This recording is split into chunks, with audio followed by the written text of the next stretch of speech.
SKB private লিমিটেডৰ বিৰুদ্ধে শিৱসাগৰত বীৰ লাচিত সেনাৰ প্ৰতিবাদ। নিশা ভটিয়াপাৰত উপস্থিত মুখ্যমন্ত্ৰী ডক্টৰ হিমন্ত বিশ্ব শৰ্মা। বীৰ লাচিত সেনাই ঘেৰাও কৰে SKB প্ৰাইভেট লিমিটেডৰ কাৰ্যালয়। বিপদৰ ঘণ্টা বাজিছে শিৱসাগৰত। শিৱসাগৰৰ ভটিয়াপাৰত সোমবাৰে মাজনিশা উপস্থিত হয় ৰাজ্যৰ মুখ্যমন্ত্ৰী ডক্টৰ হিমন্ত বিশ্ব শৰ্মা। নিশা মুখ্যমন্ত্ৰী ভটিয়াপাৰত উপস্থিত হোৱাৰ পাছতেই আজি বীৰ লাচিত সেনাই ঘেৰাও কৰে SKB প্ৰাইভেট লিমিটেডৰ কাৰ্যালয়। বিভিন্ন অভিযোগ আছে এই SKB প্ৰাইভেট লিমিটেডৰ বিৰুদ্ধে। শেহতীয়াকৈ সংঘটিত হোৱা শিৱসাগৰৰ গেছ বিস্ফোৰণৰ ৰিকটো আছিল SKB প্ৰাইভেট লিমিটেডৰ। ইয়াৰ উপৰিও SKB প্ৰাইভেট লিমিটেডৰ বিৰুদ্ধে 2022 চনত কৰ্মৰত অৱস্থাত ৰহস্যজনকভাৱে বিশ্ব হাজৰিকা নামৰ এজন লোকৰ মৃত্যু হোৱাৰ অভিযোগ উত্থাপিত কৰিছে তেওঁৰ পুত্ৰ ঋতুৰাজ হাজৰিকাই।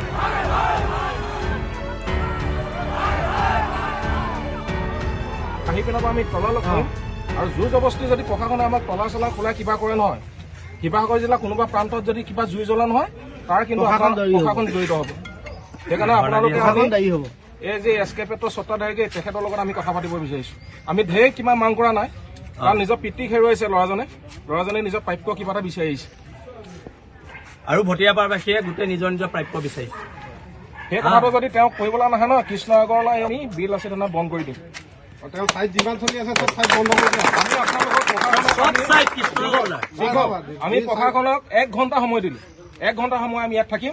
যদি নহয় তাৰ পিছত প্ৰতিবাদী কাৰ্যসূচী বেলেগ ধৰণৰ হ'ব, কিন্তু দেই পিছত কিন্তু বেলেগ হ'ব।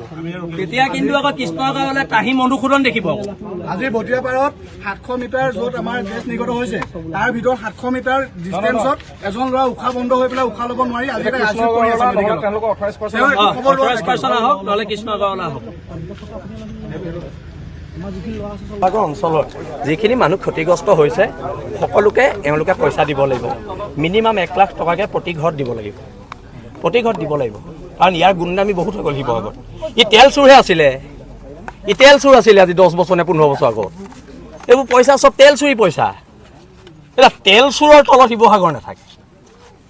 ই এটা তেল চোৰটোৰ তলত শিৱসাগৰ নাথাকে।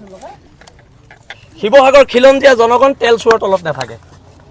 ই তেল চোৰে ইয়াক গোটেই হিষ্ট্ৰী মোক সোধক না, মই কৈ দিম হা। আৰু সেইকাৰণে এই তেল চোৰটোৰ বিৰুদ্ধে আন্দোলন যে নিয়মতে পুলিচ আহিব নালাগিছিলে। পুলিচে তেল চোৰটোক ধৰি আনি আমাৰ আগত সাজি কৰিব লাগিছিলে। গতাই বাৰু দিব নোৱাৰে, কিন্তু তেল চোৰটোক পুলিচে ধৰি আনিব লাগিছিলে হা। চোৰৰ পইচা থাকিলেও আজিকালি ৰজা হৈছে, আৰু সেইকাৰণে এইবিলাক নহ'ব। এতিয়া ইহঁতৰ মানুহ ওলাই আহিব লাগিব। ONGC কোনো একশ্যন লোৱা নাই তেওঁৰ বিৰুদ্ধে? ল'ব লাগিব, নহ'লে ONGC বন্ধ কৰি দিয়া হ'ব। মুখ্যমন্ত্ৰী আহি তাত উপস্থিত হ'ল, তেওঁ কিন্তু 6টা দিন আজি উপস্থিত হোৱা নাই। মই কৈছোঁ নহয়, এওঁ মুখ্যমন্ত্ৰীতকৈ ওপৰত। এই পইচাৰ ইমানেই দাম্ভিকতা হৈছে তেল চোৰৰ, ই মুখ্যমন্ত্ৰীতকৈ নিজকে ওপৰত ভাবিব লৈছে। আৰু ইয়াৰ বিৰুদ্ধে প্ৰতিবাদ হৈছে আৰু হৈ থাকিব। আৰু চাওঁ এতিয়া যদি ইহঁতৰ কোনো কৰ্তৃপক্ষ ওলাই নাহে, তেতিয়াহ'লে এইখন গেট বগাই পাৰ হ'বলৈ আমাৰ ল'ৰাক 10 মিনিট সময়ো নালাগে দেই। গোটেই আৰক্ষী বিভাগৰ গোটেই মানুহখিনি খিলঞ্জীয়াৰ কাৰণে, অসমীয়া মানুহ কাৰণে আমি সংঘাতত এতিয়ালৈকে লিপ্ত হ'ব বিচৰা নাই। আৰু যদি এওঁলোকৰ মানুহ ওলাই নাহে তেতিয়াহ'লে এখন সংঘাত হ'ব আৰু আমাৰ ল'ৰা জেললৈ যাবলৈ আমি সাজু আছোঁ। এজন লোক মৃত্যু হৈছিলে, সেইটোৱেতো কৈছোঁ। ক্ষতিপূৰণটো দিয়াটো বাদ দিয়ক, সি ঘৰত মাত এষাৰ দিবলৈও নকৰে যোৱা কোনো কৰ্মচাৰীজনৰ নিজেও নাই।